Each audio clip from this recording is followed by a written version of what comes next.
বহুল পরিচিত কিশোরগঞ্জ জেলার ইটনা উপজেলার বাসিন্দা গোরখোদক মনু মিয়া প্রিয় ঘোড়া হারানোর মাসখানেকের মধ্যে পাড়ি জমালেন না ফেরার দেশে।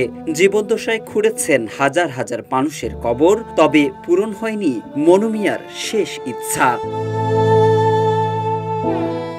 ঘোড়াটি মারা যাওয়ার পর অনেকেই তাকে ঘোড়া কিনে দিতে চাইলে তা নিতে অস্বীকৃতি জানিয়েছিলেন মনু মিয়া। তবে তার শেষ ইচ্ছা ছিল নিজ টাকায় হজে যাওয়ার। সেই ইচ্ছা পূরণ হয়নি ৬৭ বছর বয়সী গোরখোদক মনু মিয়ার। জীবন সায়ান্নে মনু মিয়া গণমাধ্যমকে জানিয়েছিলেন নিজ টাকায় হজে যাওয়ার আগ্রহের বিষয়টি। বলেছিলেন অনেকে হজে পাঠাতে চেয়েছেন তাকে, তবে তিনি রাজি হননি।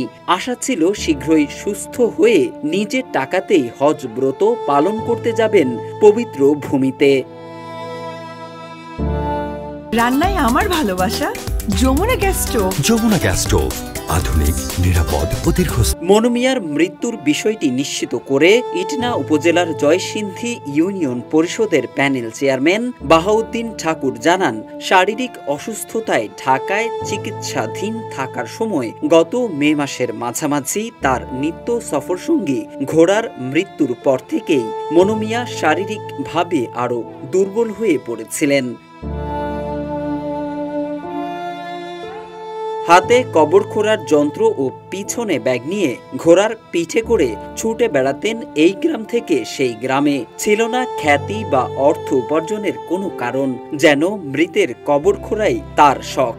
জানা গেছে ৫০ বছর ধরে বিনা পারিশ্রমিকে খুঁড়েছেন অন্তত ৩,০০০-এর অধিক মানুষের কবর।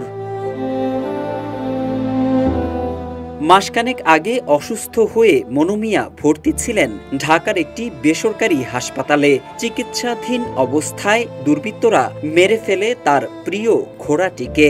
কিছুটা সুস্থ হয়ে নিজ গ্রামে ফিরে আসেন মনু মিয়া। অবশেষে প্রিয় ঘোড়ার পর তিনিও পাড়ি জমালেন না ফেরার দেশে। মোহাম্মদ সাইফুল ইসলাম, ইত্তেফাক।